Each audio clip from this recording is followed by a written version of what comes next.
सर्दियों की ठंडी हवा गांव के कच्चे रास्तों से होकर गुजर रही थी। दूर दूर तक धुंध फैली हुई थी। टेढ़े बल्ब की पीली रोशनी के नीचे लगी थी। दुकान छोटी थी, पर गांव की आधी रातें यही जागती थीं। और आलफी लकड़ी की पट्टी पर बैठा हुआ था टुनटुन का रोज का साथी। यार टुनटुन, आज कोई आया ही नहीं। अजीब सन्नाटा है आज। हाँ भाई, पिछली रात बाबा ने बोला था कि नई कहानी सुनाऊंगा। शायद लोग इसी चक्कर में देर से आएंगे। उसी वक्त दूर से साइकिल की टन टन टन की आवाज। दो लोग साइकिल पर पास आते हैं। धुंध के बीच से उनकी परछाया बड़ी डरावनी लग रही थी। अरे यार, आग सेंक रहे हो, बहुत ठंड पड़ रही है। हाँ भाई, चाय बना दो, आज रात कुछ अलग लग रहा है। चारों आग के पास बैठ जाते हैं। हवा चलती है, लकड़ियां चट चट करती हैं। और अचानक एक दूर से सुनाई देती है धीमी खड़खड़ाती कदमों की आवाज। चारों एक दूसरे को देखते हैं। आवाज और नजदीक आती है, फिर धुंध चीर कर चलता हुआ आता है। उम्र ज्यादा, स्टाइल नया, पर सब प्यार से उन्हें बाबा ही कहते थे। बाबा आते ही बोले, ओहो, सब इकट्ठा हो गए? आज तो ठंड बहुत है रे। हाँ बाबा, खेत में अब काम भी कम है, रातें लंबी हैं। अरे आप ही तो बोले थे कल नई कहानी लेकर आऊंगा, बस उसी चक्कर में सब जल्दी आ गए।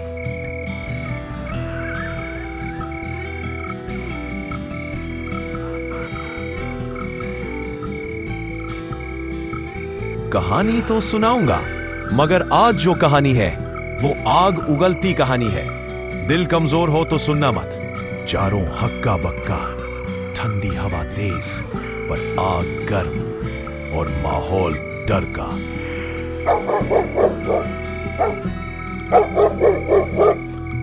अरे यार, आग सेंक रहे हो, बहुत ठंड पड़ रही है। हाँ, बचपन से सुनते आए कि वो जगह बुतहा है।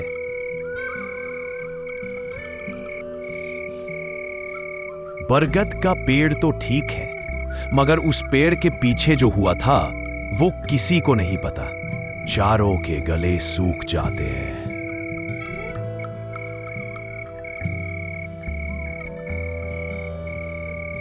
बाबा, कहानी सुनाओ, कल आपने वादा किया था। तो सुनो, ये कहानी तब की है जब मैं बहुत छोटा था और मेरी नई नई बुलेट आई थी। बुलेट? गांव में सबसे पहले गाड़ी जैसे? हाँ रे, वो वक्त ऐसा था कि किसी के पास बुलेट जैसी गाड़ी नहीं थी। मैं जहां जाता लोग देखते रह जाते थे। लोग चलते भी थे, क्योंकि मेरा बाप गांव का प्रधान मतलब मुखिया था। बाबा की आवाज में अचानक ठंडक आ गई। लेकिन हमारे बगल की एक पड़ोसन थी, उसके मन में जलन इतनी की वो काला जादू करने लगी।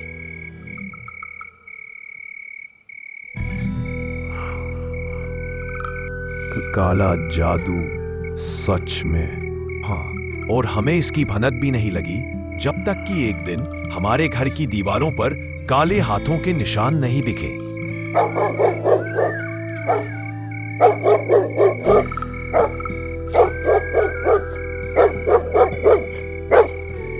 एक रात अचानक मां चीख उठी। कमरे की दीवार पर कुछ लिखा था, तुम्हारी खुशी मुझे नहीं चाहिए। उसके बाद हमारे घर में बीमारियां, झगड़े और अजीब आवाजें आने लगी। तब मजबूर होकर पिता ने गांव के सबसे बड़े तांत्रिक को बुलाया।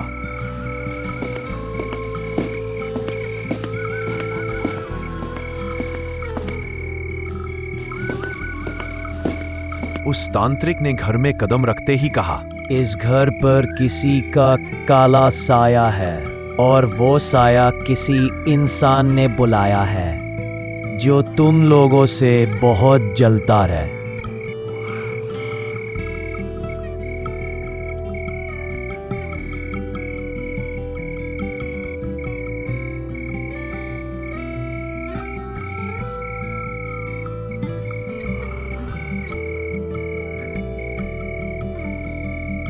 आखिरकार तांत्रिक ने कहा, हमारे आसपास कोई अपनी नहीं है, दुश्मन बनकर बैठी है। और फिर पता चला वो पड़ोसन जो हमेशा मुस्कुरा कर मिलती थी, वो ही काला जादू कर रही थी।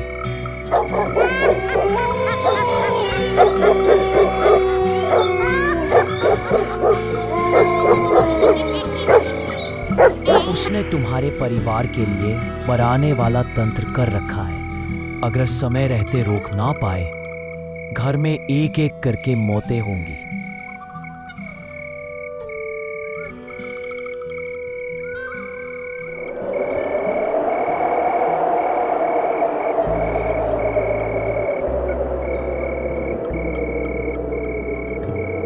उस रात हमने पहली बार देखा कि इंसान भी भूतों से ज्यादा खतरनाक हो सकता है। टुन की चाय की दुकान के बाहर धुंध और गहरी हो चुकी थी।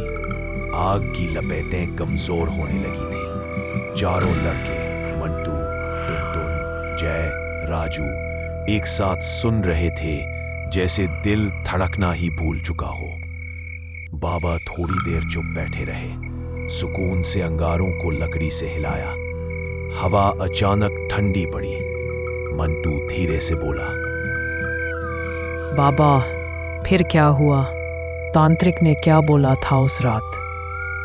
उस रात तांत्रिक ने कहा था, तुम्हारे घर में किसी ने मौत बुला भेजी है और वो मौत इंसानी रूप में छिपी है। तुम लोग जानते ही हो उस जमाने के तांत्रिक कैसे होते थे।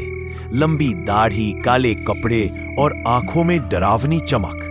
जब वो हमारे घर में घुसा तो सबसे पहले आंगन में हाथ जोड़ा और बोला, इस घर की हवा भारी है, नजर बुरी नहीं, कोई बुरी नियत वाला है। उसने पूरे घर की परिक्रमा की, हर खून सीली दीवार को देखा। मां के कमरे के पास जाते ही तांत्रिक रुक गया। उसकी आंखें एकदम बड़ी हो गईं।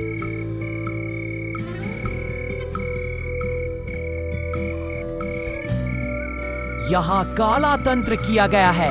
दीवारों में लहू और छत पर छिपा है वशीकरण का तंत्र। घर की हवा अचानक ठंडी हो गई।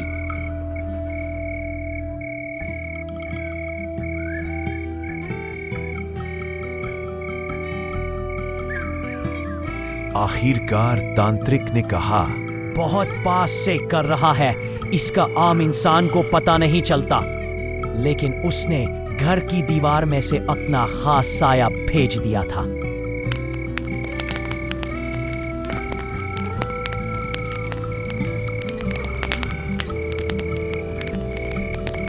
कौन है जो तुमसे ईर्ष्या करता है? पिता चौंक गए। कुछ देर सोचा और फिर सिर्फ एक नाम दिमाग में आया, वही जो दिन भर मुस्कुराती रहती थी पर अंदर से जहर भरी थी। क्योंकि हम खुश थे, हमारा घर बड़ा था, पिता मुखिया थे, मेरे पास उटल था, गांव में सबसे पहले, और उसे यह सब पसंद नहीं था। जसोदा, अरे वो तो हमेशा हमारी मदद करती है। तांत्रिक जोर से हंसा, ऐसी हंसी जैसे रात में जयकाल रोता है।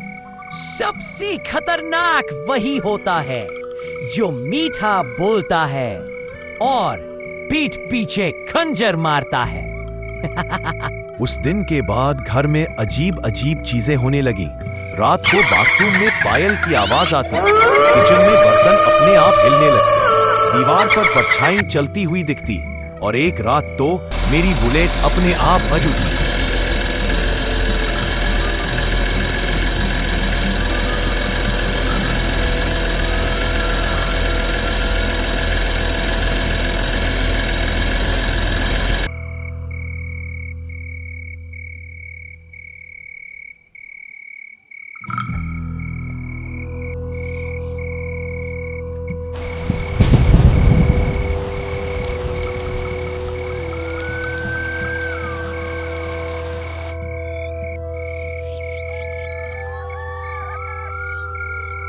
अगले ही दिन हमने फिर से तांत्रिक को घर बुलाया। रात के ठीक 12 बजे जैसे ही वह दहलीज पार कर इनसाइड आया, पूरा घर अपने आप कांपने लगा, मानो दीवारों में कोई छुपा हुआ रो रहा हो। तांत्रिक ने बिना कुछ बोले लाल टिक्की वाली राख अपने हाथों में मली और जोर जोर से मंत्रोच्चार शुरू कर दिया। उसके हर एक मंत्र के साथ कमरा और काला और भारी होता गया। ऐसा लग रहा था जैसे कोई अदृश्य शक्ति घुटनों के बल बैठकर दहाड़ रही हो। खिड़कियां बिना हवा के अपने आप पटकने लगी, दीवारों पर तंगी तस्वीरें हिलने लगीं और पंखे बंद होने के बाद भी घूम रहे थे। करीब 1 घंटे तक लगातार मंत्र चलने के बाद तांत्रिक ने थकी हुई आवाज में कहा, अब शांति मिलेगी, लेकिन ये घर बहुत कुछ सह चुका है। उस रात के बाद धीरे धीरे सब कुछ सामान्य होना शुरू हुआ, पर भाई जलन और नफरत ये इंसान को पता ही नहीं चलने देती कि कब जिंदगी को डरावनी कहानी बना देती है। सब लोग अपने अपने घर लौटने की तैयारी करने लगे, लेकिन जाते जाते हर कोई एक ही बात कह रहा था, ये रात हम कभी नहीं भूल पाएंगे। और अब आप बताइए।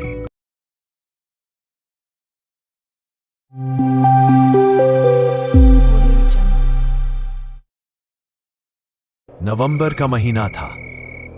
सुबह से ही आसमान बादलों से ढका हुआ था। बारिश रुकने का नाम नहीं ले रही थी। हवा में इतनी ठंड थी कि सांस लेते ही बदन कांप उठता था। गांव के बीचों बीच एक पुरानी सी रामलाल की चाय की दुकान थी। वही जगह जहां हर सुबह गांव के बूढ़े, नौजवान और बच्चे तक जुट जाया करते थे। पर आज कुछ अलग था। दुकान के कोने में लगा पुराना रेडियो लगातार गूंज रहा था। ब्रेकिंग न्यूज, दिल्ली में आज सुबह बड़ा बम ब्लास्ट, कई घायल, दर्जनों मारे गए। एक शख्स की पहचान उसके टैटू से हुई, जिसमें लिखा था, माई लव मॉम और स्ट्रेंथ डैड। भाई सुना तूने? दिल्ली में फिर धमाका हो गया। अब तो किसी पर भरोसा नहीं रहा। हाँ भैया, सरकार ने कह दिया, जिसने भी किया है छोड़ेंगे नहीं। सुना है प्रधानमंत्री ने बयान दिया है कि दोषियों को सजा जरूर मिलेगी। अब तो पाकिस्तान में भी इमरजेंसी मीटिंग बुलाई गई है। लगता है मामला बड़ा है।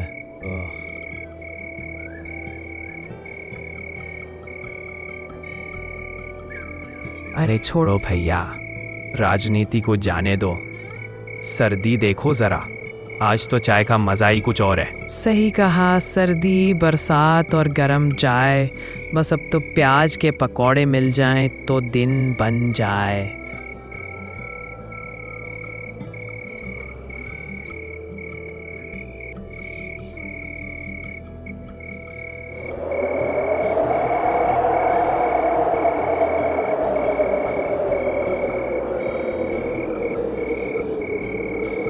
भाई, बच्चों का क्या हाल है इस बार स्कूल में? सुना है शहर में रहकर पढ़ने वाले बच्चे अब गांव वालों से पीछे रह गए। अरे हाँ, हमारे रमेश के लड़के को देखो, गांव में पढ़कर इस बार पूरे जिले में नाम रोशन किया है। सच कहा, गांव का खाना, गांव की हवा सब असली है। शहर में तो बस धुआं है और झूठे सपने। चाय की धुंध, कोयले की आग जल रही है। कुछ बूढ़े लोग सिकुड़ कर बैठे हैं। अरे भैया, अब तो शादी का मौसम भी आने वाला है। हर गली में बैंड बाजा बजेगा, पर ठंड बढ़ती जा रही है। लगता है इस बार दिसंबर में बर्फ भी गिरेगी। कोने में बैठा एक बूढ़ा आदमी, दादा, जो हमेशा शांत रहते हैं, बीड़ी सुलगाते हैं। अरे दादा, आज तो मौसम और माहौल दोनों डरावने हैं। अब तो आपकी कहानी ही बाकी है। रोज की तरह आज भी कुछ इंटरेस्टिंग सुनाइए ना।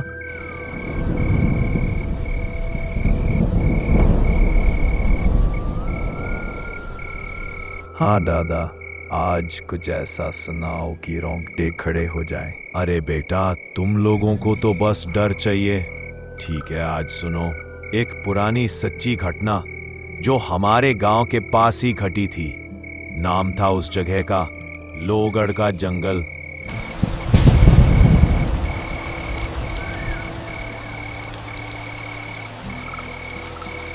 दादा की आवाज गहरी हो जाती है। बहुत साल पहले की बात है, जब ये गांव इतना बड़ा नहीं था और आसपास के जंगल इतने घने थे कि दोपहर में भी अंधेरा छा जाता था। उस जंगल के पास एक गरीब आदमी रहता था। नाम था गोविंद। गोविंद के पास न घर था न जमीन, बस 2 गायें थीं, लक्ष्मी और चंपा। उन्हीं के दूध से वो अपना गुजारा करता था। सर्दी के दिन थे, इतनी ठंड कि पानी बर्फ बन जाए। गोविंद के पास एक फटी पुरानी रजाई थी जिसे वो हर रात ओढ़कर खुद को ढक लेता था और उसी में उसकी जिंदगी कट रही थी।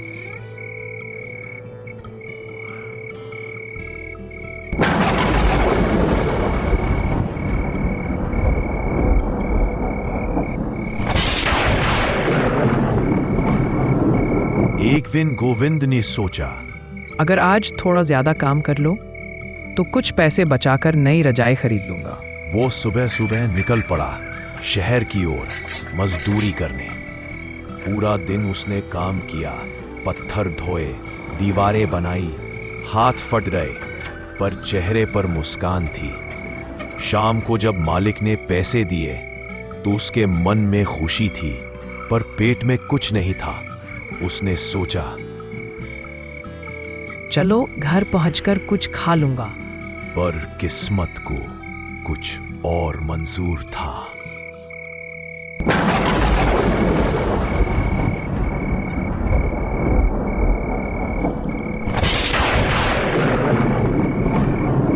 गोविंद थका हुआ चल रहा था। रात गहराने लगी, हवा और ठंडी हो गई।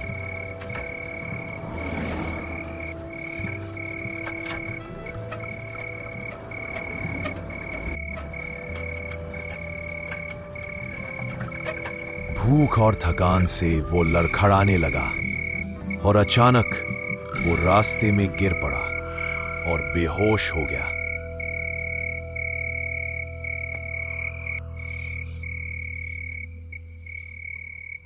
जब उसकी आंख खुली तो उसने खुद को एक अजीब जगह पर पाया। एक पुराना घर, लकड़ी की दीवारें और पास में जलती हुई अंगीठी। उसके सामने बैठा था एक अजनबी आदमी, चेहरे पर मुस्कान, आंखों में अजीब सी चमक। भाई, तुम सड़क पर गिरे पड़े थे, मैंने देखा तो घर ले आया। आराम करो, खाना तैयार है।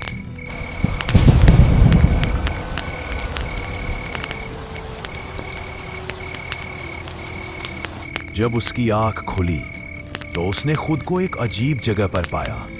एक पुराना घर, लकड़ी की दीवारें और पास में जलती हुई अंगीठी। उसके सामने बैठा था एक अजनबी आदमी, चेहरे पर मुस्कान, आंखों में अजीब सी चमक। गोविंद की आंखें धीरे धीरे खुली। सिर भारी था, बदन टूट रहा था। वो समझ नहीं पा रहा था कि वो जिंदा है या सपना देख रहा है। उसने चारों तरफ नजर घुमाई। लकड़ी की दीवारों पर पुरानी काले सफेद तस्वीरें टंगी थीं।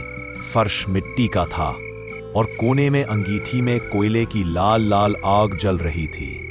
पर अजीब बात यह थी, आग जल रही थी लेकिन धुआं बिल्कुल नहीं उठ रहा था। भाई, तुम कौन हो?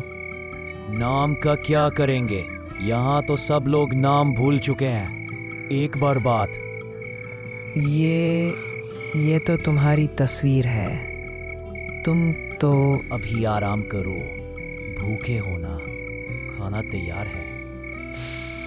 गोविंद अब भी हिचकिचा रहा था, लेकिन भूख ने उसके अंदर के डर को कुछ देर के लिए हरा दिया। टेबल पर सजी हुई थी गरम रोटियां, सब्जी और एक कटोरी में खीर। खुशबू इतनी थी कि उसके मुंह में पानी आ गया। वो धीरे धीरे बैठा और खाने लगा। पर जैसे ही उसने पहला निवाला मुंह में डाला, उसे ठंडक सी लगी। रोटी ठंडी थी, सब्जी भी ठंडी, लेकिन दिखने में सब गर्म लग रहे थे। उसने पलटकर देखा। वो आदमी अब उसकी ओर नहीं, बल्कि दीवार की तरफ देख रहा था और मुस्कुरा रहा था। गोविंद डर गया। भाई, तुम वहां क्या देख रहे हो? वो देखो, वहां कोने में हम सबका खाना रखा है। गोविंद ने कांपते हुए दीवार की तरफ देखा। दीवार पर कुछ अंधेरे साए नाच रहे थे, जैसे कोई और भी वहां मौजूद हो, पर दिख नहीं रहा। गोविंद का दिल जोर से धड़कने लगा। उसकी नजर पास की दीवार पर पड़ी। वहां एक पुरानी तस्वीर टंगी थी। तस्वीर में वही आदमी था, पर नीचे लिखा था, स्वर्गीय रघुनाथ प्रसाद, निधन 12 नवंबर 1986। गोविंद का मुंह सूख गया। वो कांपते हुए बोला,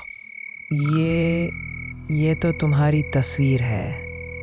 तुम तो हाँ, मैं यही रहता हूँ। गोविंद ने डर के मारे पीछे हटने की कोशिश की, पर तभी वो देखता है कि दरवाजा अपने आप बंद हो गया और हवा का एक तेज झोंका अंदर आता है। सारे दीपक बुझ जाते हैं, बस अंगीठी की लाल रोशनी बचती है। गोविंद अब कांप रहा था। उसके होठों से मुश्किल से आवाज निकल रही थी, भगवान, ये मैं कहाँ फंस गया। वो आदमी अब गोविंद के सामने नहीं था, पर फर्श पर कदमों के निशान बन रहे थे, जैसे कोई अदृश्य शख्स उसकी ओर बढ़ रहा हो। गोविंद ने कांपते हुए पीछे देखा। कोई नहीं, पर हवा में सांसों की गर्माहट महसूस हो रही थी। अचानक किसी ने उसके कंधे पर हाथ रखा, ठंडा बर्फ जैसा। वो आवाज आई, डर क्यों रहे हो गोविंद? तुम्हें मेरा नाम कैसे पता?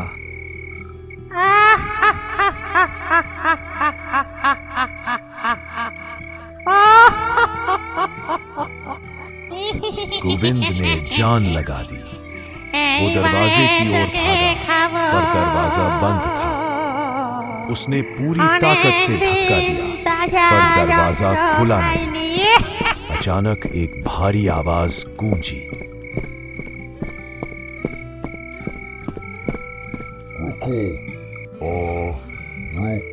वो पलटकर देखता है। वो आदमी अब हवा में तैर रहा था। चेहरा भयानक हो चुका था। आंखें कोयले की तरह जल रही थी। जैसे ही उसने जय हनुमान बोला, घर के सारे दीपक एक साथ बुझ गए और तेज चीख की आवाज आई, ना। गोविंद बेहोशी में दरवाजे से टकराया और दरवाजा अचानक खुल गया।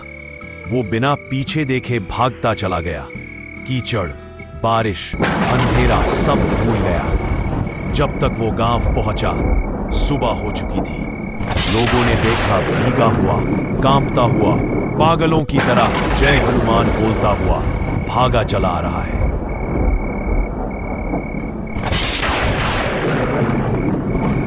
दादा, आप तो मजाक नहीं कर रहे ना? मजाक? अगर मजाक होता तो उस जंगल में अब तक 4 लोग क्यों गायब हो चुके हैं? हर किसी ने जाने से पहले कहा, बस एक रात उस घर में रुकना है, बस एक रात उस घर में रुकना है।